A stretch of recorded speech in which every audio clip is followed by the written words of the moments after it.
Dans cette vidéo, je vais parler du sujet tabou, mais disons que des sujets dont on ne parle pas vraiment quand on a une sclérose en plaques avec son entourage. C'est un peu compliqué de parler de ça.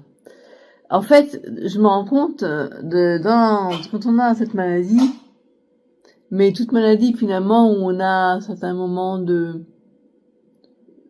il faut apprendre à gérer sa fatigue.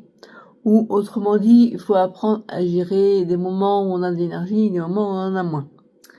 Parce que quand je parle d'énergie, c'est pas seulement une fatigue générale, c'est aussi une fatigue musculaire. Ça dépend de l'état dans lequel on est, si on est encore en phase rémitante, si on est dans une poussée, j'en parle même pas. Mais disons que dans mon cas, je suis dans une phase secondaire progressive où on se ressent, il y a à la fatigue d'origine qui est une fatigue chronique qui se porte notamment sur aussi bien la fatigue physique, donc dans la force musculaire, que dans la fatigue intellectuelle. On peut aussi avoir, c'est-à-dire que c'est pas parce qu'on reste assise que on se fatigue pas. Si je me mets à trier des papiers, ça va me fatiguer et je vais le ressentir au niveau physique. Et puis il y a une forme de fatigue générale qui est plus d'ordre nerveuse, on va dire. Quand moi je fais une sieste, je ressens des fois que là faut vraiment que je dors parce que sinon je me sens comme une pile électrique un peu, vous voyez. Et si on attend trop longtemps, on peut avoir du mal après à s'endormir. Bref, ceci étant dit, ce que je voulais dire, c'est donc qu'on apprend à gérer cette fatigue, on apprend à bien se connaître. Ça, c'est super important quand on a cette maladie. Mais toute maladie où on doit gérer la fatigue chronique, il faut apprendre à bien se connaître pour savoir quel moment on va retrouver la force, comment on fait. Même si on dit que le repos ne suffit pas, le repos est quand même indispensable. Et moi, je sais que je vais plus facilement récupérer le matin que le soir. Plutôt, le matin, je vais avoir plus d'énergie que le soir. Mais le problème, c'est que on peut pas tout maîtriser. Hein.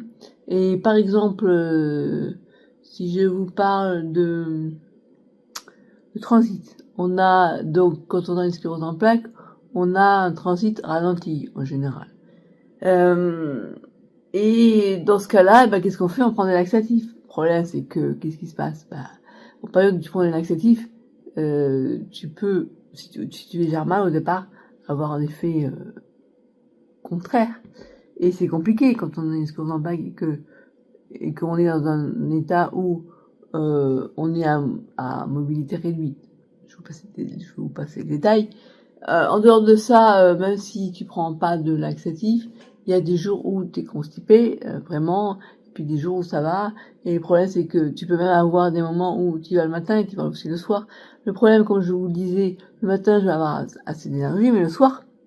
Et le problème, c'est que moi, en journée, surtout le soir, donc quand je suis fatiguée, je mets un réhausseur. Le problème, c'est que tu veux pas faire un lavement, parce qu'en plus, voilà, tout le monde n'a pas ça, mais moi je souffre de dyschésie rectale, ce qui fait que tu n'as plus la force de pousser. Donc il faut utiliser ce matériel qui s'appelle, pour moi en tout cas, je sais pas si on en existe d'autres, en tout cas moi j'ai trouvé que celui-là, c'est Peristeen. Donc c'est en fait un matériel d'irrigation du côlon. On envoie de l'eau dans le côlon pour aider à l'évacuation. Et en fait, pour les personnes qui savent pas, même les médecins, des fois, ils savent pas que la dyschésie rectale, moi, je me souviens, pendant longtemps, j'avais un généraliste qui me disait, constipation chronique, il y a même du style, vous savez, le produit qu'on vous donne classiquement, je vais pas vous donner une marque en direct, mais vous voyez ce que je veux dire. Il y a différents types de laxatifs, si vous voulez, on en parlera, mais bon, il y en a qu'on peut prendre au long cours et puis d'autres qu'il faut prendre de manière juste temporaire.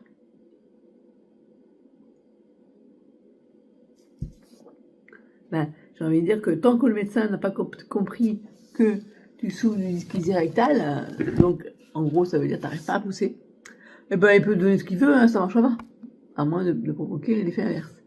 Bref, et donc, ce que je voulais dire, c'est que le soir, tu dois gérer tout ça.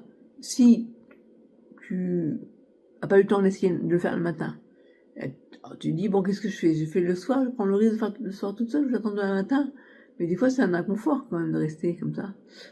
Et voilà, donc on est toujours à coucher dans sa tête. Je dis, ouais, mais là, tu vois, je m'attendais pas à ça. Je pensais que demain matin, ça pourrait attendre, mais là, j'aimerais bien quand même aller faire un lavement. Mais si je fais le lavement et que je trouve ce qui m'est déjà arrivé une fois, au final, je arriverai quand même à me lever.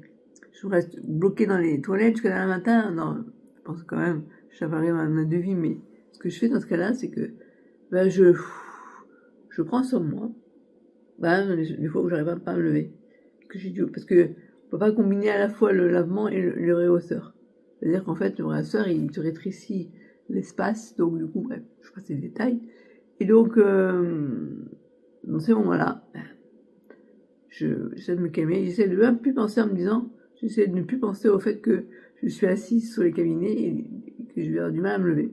Je me dis, allez, tu as un exercice de kiné, tu te lèves pas, et tu te lèves sans réfléchir. Du coup, ça te donne un peu une impulsion, vous voyez. Donc en fait, j'utilise les derniers restes d'énergie que j'ai. Voilà, et tout ça, c'est compliqué, et ça, bah, qui comprend même mon neurologue, j'en parle pas.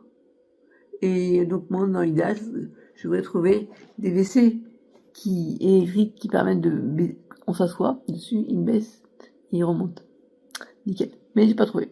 Alors, on m'avait donné un truc, on m'avait proposé un réhausseur mécanique, mais comme j'ai un meuble à côté de la WC, on peut pas le poser. Voilà, donc c'est toute une histoire, prise de tête. Du coup, je suis là, je dis, bon, j'attends un matin avec mon inconfort que j'ai, ou alors je prends le risque d'y aller. Voilà, alors, je suis partagée, vous voyez. Donc, après, on se dit, bon, c'est une urgence, c'est pas une urgence, non. Bon, ouais. Qu'est-ce que je fais? Donc, on va préférer penser à autre chose qu'à penser à ce caca, hein, je veux dire franchement. Et pour peu que tu y ailles et puis que tu te retrouves sur les toilettes, et puis tu te dises, mais finalement, je suis pas arrivée. Là, tu dis, voilà, quoi dire de plus, chose bien sympa comme ça qu'on a avec la sclérose en plaques, dont on n'ose pas parler finalement.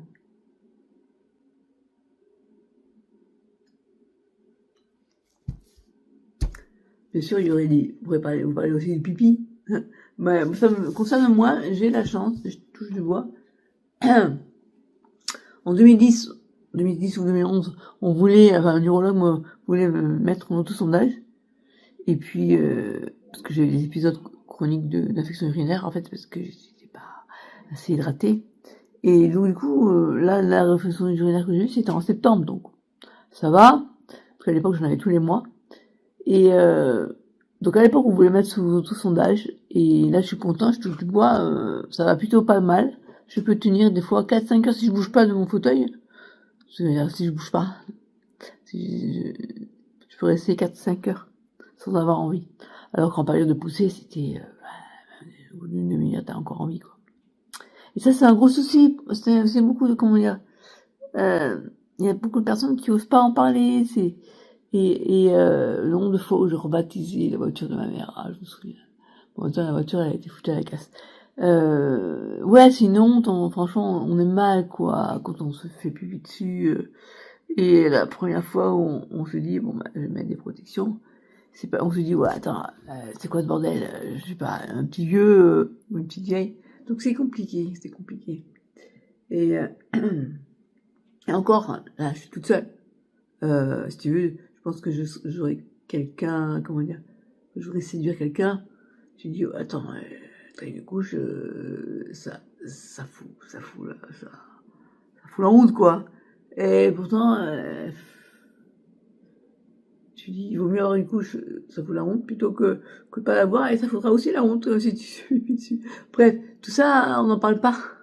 C'est compliqué d'en parler. Avec son neurologue, c'est pareil, quoi. Et là, je suis plutôt contente, parce que je vous dis, 4-5 heures à l'époque où j'avais des impériosités urinaires, c'est-à-dire que tu peux pas te retenir.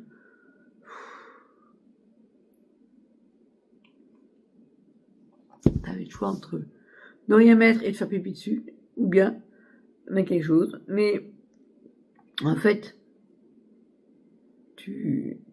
pour les personnes qui sont encore, qui sont pas dans le même état que moi, c'est-à-dire qui sont pas encore en phase progressive, qui sont peut-être en remitante, qui peuvent encore se débrouiller pour marcher, bien, à l'époque, c'était bon, les toilettes sont ouf.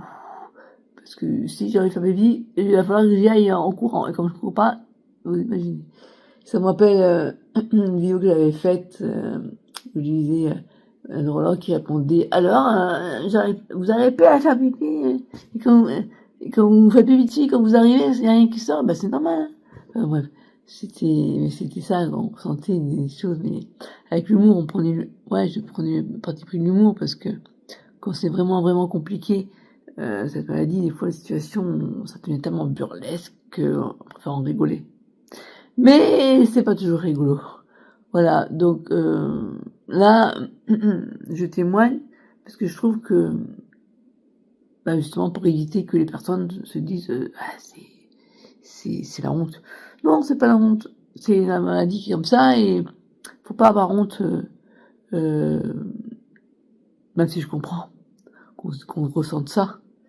Mais on n'y est pour rien, quoi. On n'y est pour rien. Voilà, moi je vais m'arrêter là.